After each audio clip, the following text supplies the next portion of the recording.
guy with the weapon goes behind a dumpster, and because we were there first, provided that tactical information, could it be a deadly force encounter? So we're keeping officers safe, we're keeping suspects safe. Jason Cokinos, a seasoned police leader integrating drone technology into operations of the Montgomery County Police Department. On about 15% of our calls, we're able to cancel responding units, and we can handle it without the need of officers to respond. Operating drones near Washington, D.C. and the White House, this definitely presents unique challenges, especially with restrictive airspace regulations. How do these restrictions impact your drone operations? There's two things you really need. The first is Welcome to DroneCast, rethinking public safety one drone at a time, a podcast by DroneSense. We explore real-world applications of drones in emergency response, offering a close examination of evolving trends in drone technology and its impact on public safety. I'm your host, Joe Kearns, Strategic Partnership Manager here at DroneSense. And hey, as you're listening, I'd love to hear from you. Maybe there's a story or a challenge from your own experience that resonates, or is there a topic you'd like me to cover in future episodes? Reach out to us on LinkedIn by searching for DroneCast, rethinking public safety one drone at a time, or visit dronesense.com/DroneCast to share your thoughts. Your feedback helps shape the show, and you might just inspire our next episode. Now, let's dive into today's conversation on advancing public safety through drones. Welcome back to DroneCast for part 2 of our conversation with Jason Cokinos. In the first part, we explored the origins of Montgomery County's drone program and its transformative impact on public safety. Now we're shifting gears to discuss the nuts and bolts of drone operations, how they've integrated into daily law enforcement, the challenges of operating in restricted airspace, and the exciting advancements on the horizon. Let's jump back in. With advancements in drone capabilities like increased speed, battery life, and longer distance covered, have these improvements impacted the overall effectiveness of your operations?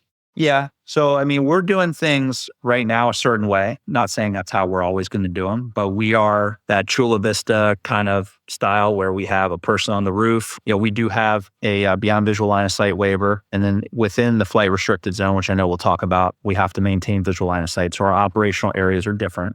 But in our beyond visual line of sight area, we're working in about 2.25 to 2.5 mile ring from our launch site. That still allows us the advantage of getting on scene in a reasonable amount of time, having battery life for being overhead and then still getting back and everything like that. So obviously for us, we're using the M350 DJI dual battery. Wonderful drone. That thing it's such a great workhorse.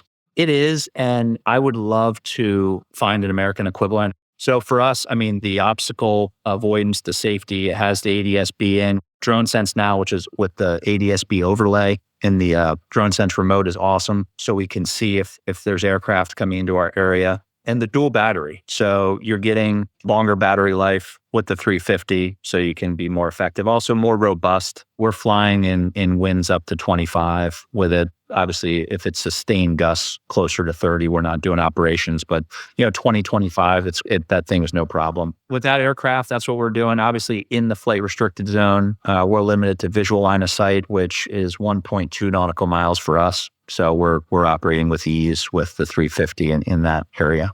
Now, with the use of Chinese drones, this is definitely a hot button kind of issue right now.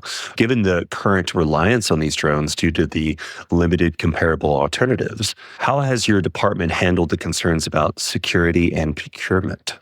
Yeah, so with everything that's going on, a lot of when we started up our drone program, a lot of it was grant funded. And it was through federal and state grants and such, which we can no longer use. So procurement, we've had to actually factor in buying drones out of our own. You got to factor that into our budget now. We were getting them on grant money. We can't anymore because of the Chinese stuff. But we've always been leery of China. They're not necessarily our friend. We do a lot of business country to country. So we've always been thinking about that. So a couple things that we do. We have a separate computer that doesn't touch our network, that we do all of our updates, firmware, and different things like that. Obviously, we're using DroneSense as a intermediate system. So we got to DroneSense, all the security and walls that you provide, and then coming to us. So we don't fly anything DJI native. We're not doing anything. Everything's through DroneSense. For videos that are taken with the camera, Those are uploaded on a computer that is not on our network. And then it goes up through evidence.com through Axon. So another kind of intermediate. So we're relying on DroneSense and Axon and all the kind of walls that you guys provide. And that's how we're doing it. So we keep it off our network. We understand the concerns. If I was Secret Service or something, or I was, there's agencies that I totally agree shouldn't be using them. I think for what we're using them for, if China wanted to zoom in on a homeless guy urinating on the sidewalk downtown, I don't know what they gain from that. We always got our eyes open. I'd love to find an American equivalent of the 350. This was pre-doc thought with this new waiver. And we have some challenges with the flight restricted zone. But if we start looking into the doc side of things, do we stick with DJI? Do we look at something different? I think you always got to be, one thing I think with drones, with the way technology is advancing, is you got to keep your mind open. You got to be flexible. You got to be willing to kind of see things and envision how it might fit in your footprint. And you don't have to be all or nothing. You can do some different brands and different things. That's exactly it. Like, what if I could recommend someone a piece of hardware and so on in the middle of last year, it'd be completely different than what I would say this year. And a great point about the multiple different kinds of hardware. This is a shameless plug for DroneSense and Axon Air, but you can bring everything in and all of those into one space, which makes it easy with whatever you want to do in these kind of unique transitions that we're all in right now. But as you're saying, you have to constantly be learning and seeking new knowledge weekly, daily, if you would. Yeah. Plug for drone responders. We partake in that group. They have a DFR group, and just networking and learning from each other. And we do things a certain way. Other people do things a certain way. There's things that work for us or things that don't. There's things that we've told other people. They're like, oh, wow, that's a great idea.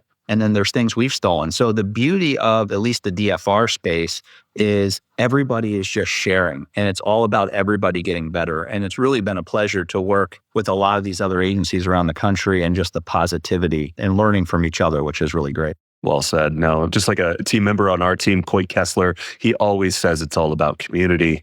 And again, it really is. And those meetings you're talking about with drone responders and such, just a powerhouse of information. So definitely seek it out to everyone listening.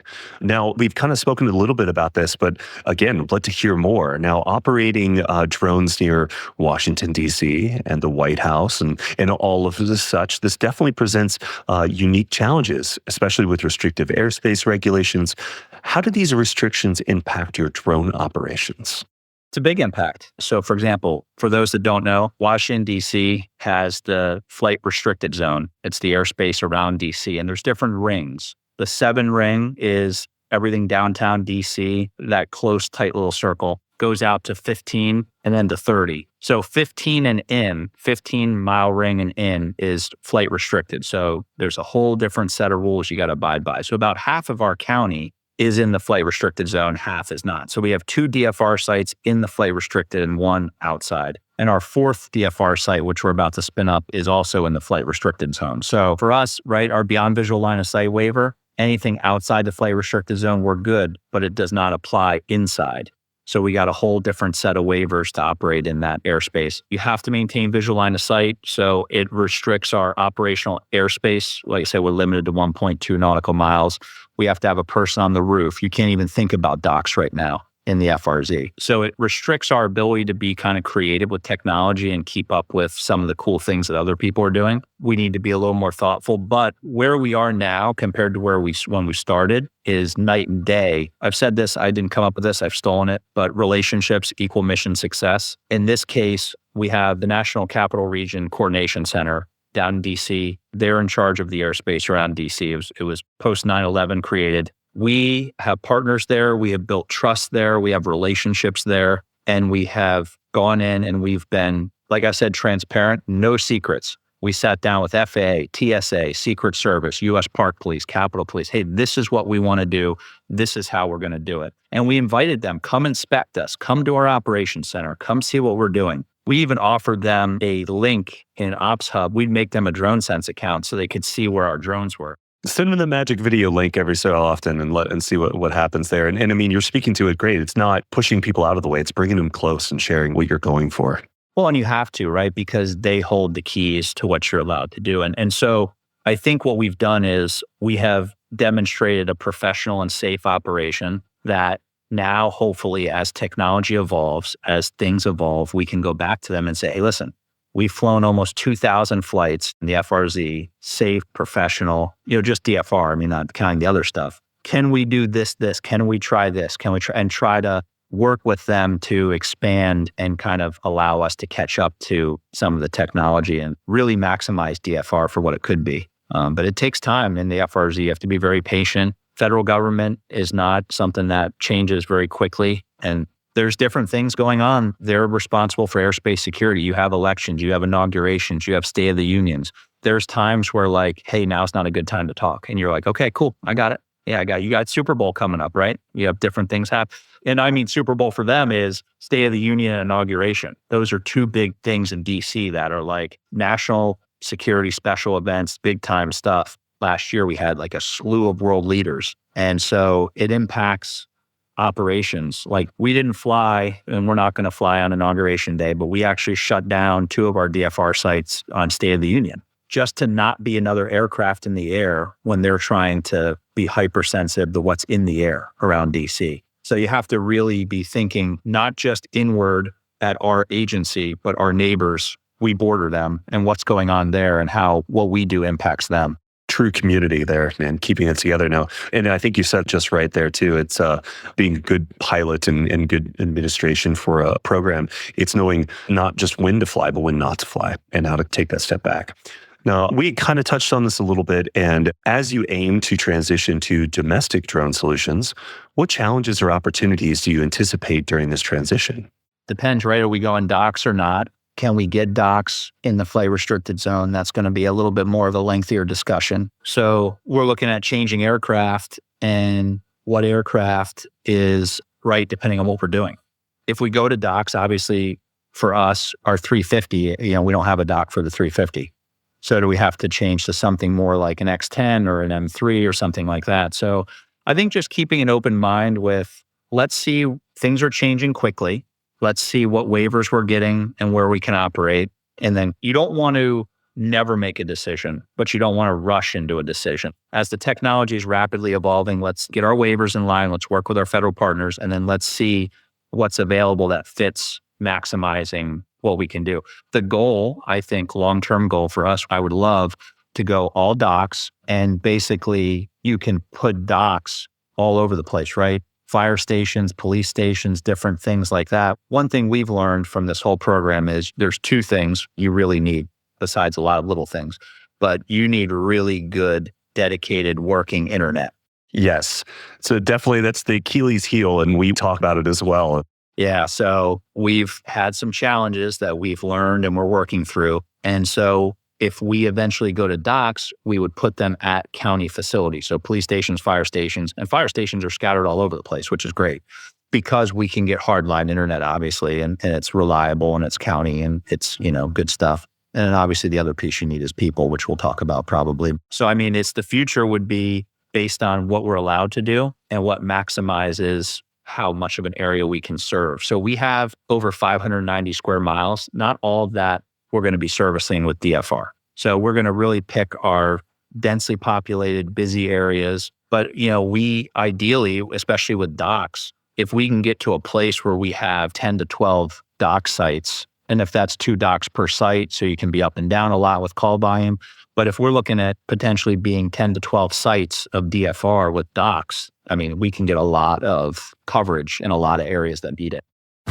Quick break to highlight whether you're flying, sharing, or managing your drone program, DroneSense has everything you need. It's hardware agnostic, so it works with a variety of drones, sensors, and other hardware, giving you ultimate flexibility.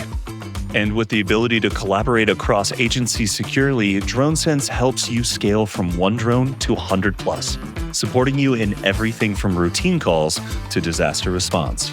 To learn more and get started, check out the link in the description. And then it's also the replenishing and so you have redundancy.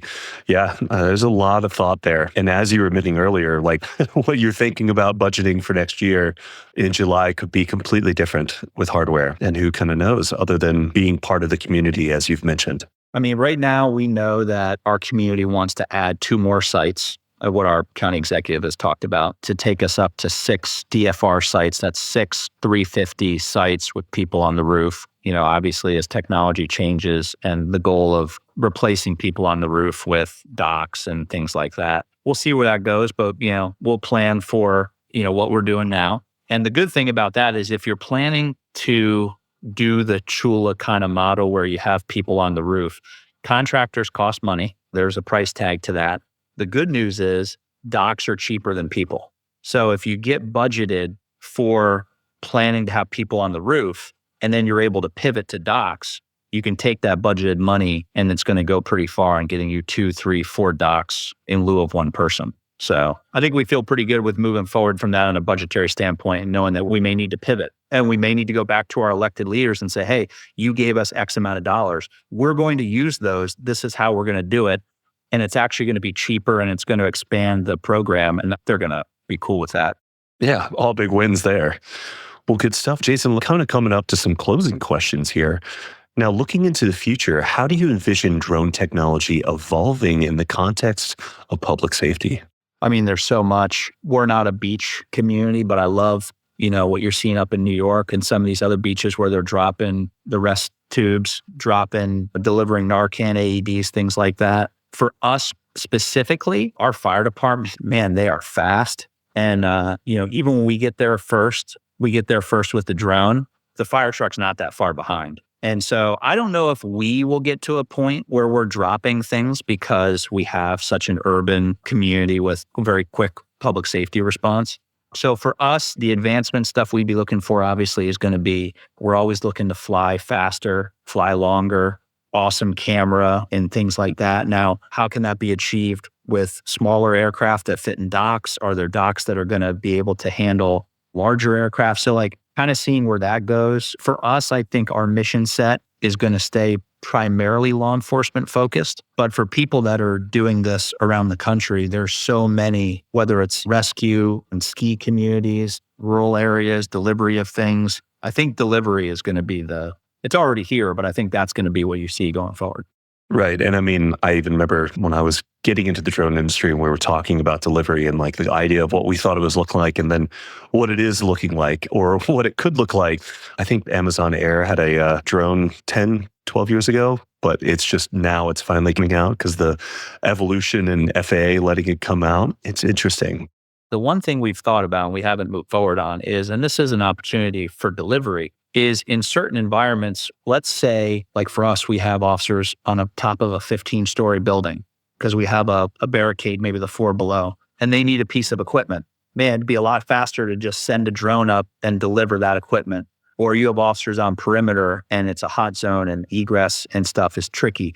Can you deliver water with the drones? Can you deliver supplies? So there's so much that could be thought of. Tactical delivery. Ooh, I like this. Practical delivery. Of course, some guy's going to say, hey, can you bring me a sandwich? And, I mean, who knows? We would need to have it more Maryland-based. What would that be? Well, Maryland is a good crab cake. That's what Maryland's known for. Delivery crab cakes? Man, now you're talking. Well, good stuff. Now, for other law enforcement agencies looking to incorporate drones into their operations, what advice would you give them? And particularly around overcoming challenges like securing funding, dealing with regulations, or even training and staff shortages? You got to prove concept. You got to build relationships. You got to sell it. So think of it like you're a salesperson in the private sector. So you got to get that buy-in from everybody. You got to schmooze. You got to, sometimes in policing, some mindset is, listen, we know what's good for you. Just let us do our job. Leave us alone. You got to sell this stuff. You got to get out there and be the face. You got to sell the successes. You can partner with multi-agencies. I think if, everyone loves the fire department. So if you're a police department, you want to partner with the fire department, do something jointly. I think there's an agency doing that now in California.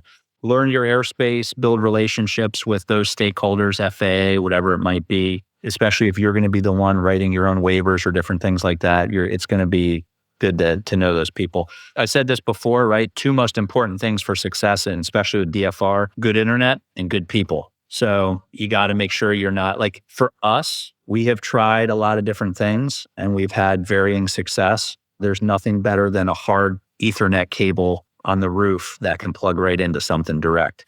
You start working through different technology products out there that may or may not work as well. But good people, right? You want to screen pilots. The program is only as good if you have good internet, but you have bad people, you're not going to have a successful program. So you need to have the good people. So screening people that understand tech, screening work ethic, operating under stress. So like, for example, one of the things we do is, we'll take a drone flight in our selection process. We'll have them sit in front of a computer and we'll say, hey, you're an air support officer. You're sitting alongside the remote operator, like in a helicopter, a tactical flight officer, and you're going to call this foot pursuit. And we play a doozy of a foot chase that we've covered on a drone. And we give you a map and we give you a radio and we're going to start it and say, go. And you're thrown right into this. Creates a little bit of artificial stress. And how are you going to operate under stress, or how are you communicating? So just screening people, you want people that can remain calm, people that can take charge. They're confident. They're tech savvy to some degree, right? Resilient. You can't have somebody that when you have a tech glitch, they just slam the keyboard and get up and walk out. Like, you can't do it. But the big thing is, but being open to learn, open to feedback, and having that strong work ethic. And you screen people. So you're going to have to potentially, and this is as we are going through now. So we started with all decentralized people. So that means everybody had another job in the department and they'd come in extra and fly drones. We proved concept over the last year. We now have an air support unit with a supervisor and a corporal, a sergeant and a corporal, full-time.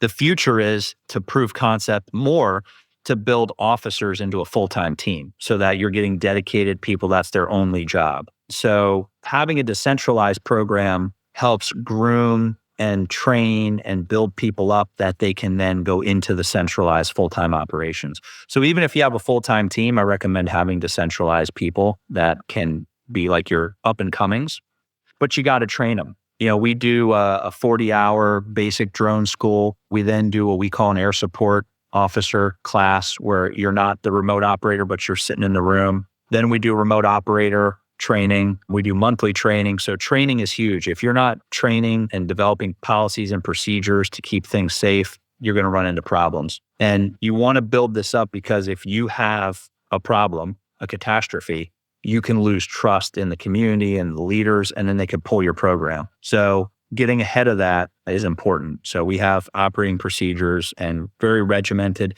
Something we stole from aviation is checklists. We have checklists for everything. You start the operations for the day, a checklist, what to do on a call, a checklist, how to upload evidence, a checklist at the end of the night, a checklist for going through the aircraft and making sure everything's set up properly.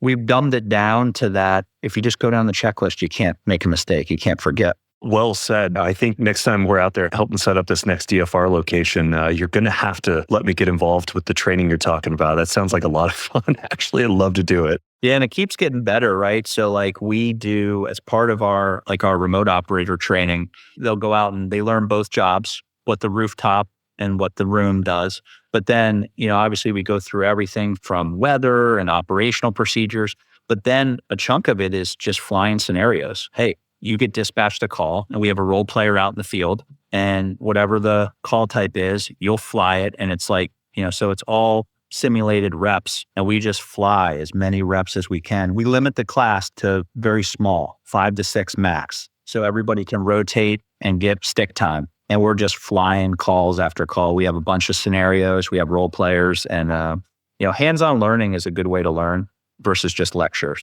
Well, Jason, now, is there a good way for individuals looking for some more information to reach out to you? What would you say? Yeah, definitely. I have an email, my name, Jason, Jason.Cokinos, Cokinos, at MontgomeryCountyMD.gov. So it's all spelled out. So Jason.Cokinos at MontgomeryCountyMD.gov. Email's the easiest way. Happy to talk with anybody and share anything, or put you in the contact with some good people as well. Nice. Here's a moment even to pass the microphone to you for a shameless plug for Street Hawk, if you'd like. Yeah, Street Hawk has been around for a while. It's morphed. We're now doing a lot more like leadership, consulting in that realm. But as I get more busy with my day-to-day, I've had to cut back on some of the extra stuff. But all this kind of stuff, consulting, leadership, building winning teams, things like that, that's pretty much what I've done for a while. Awesome. Jason, thanks again for taking the time to visit with us today and sharing your insights and just the wealth of knowledge that you are. And then a big thank you to everyone on the internet choosing to listen to DroneCast. We're looking forward to it. We'll see you next time. Take care. Thanks. That concludes our two-part series with Jason Cokinos. From innovative beginnings to operational success, Montgomery County's drone program is a testament to the power of technology and collaboration. A huge thank you to Jason for sharing his expertise and to you, our listeners, for tuning in. If you're inspired by this episode, don't forget to subscribe and share. Until next time, keep exploring the skies with DroneCast. And that's a wrap for today's episode of DroneCast, rethinking public safety one drone at a time. I hope you found today's conversation insightful and thought-provoking. As always, we want to hear from you. What do you think of today's topics? Do you have any questions or suggestions for future episodes? Don't forget, you can reach out to us on LinkedIn at DroneCast, rethinking public safety one drone at a time, or head over to DroneSense.com/DroneCast to share your thoughts and get more content from the show. If you enjoyed this episode, please consider subscribing, rating, and sharing it with others who are passionate about the future of drones and public safety. Thanks for listening, and we'll catch you next time.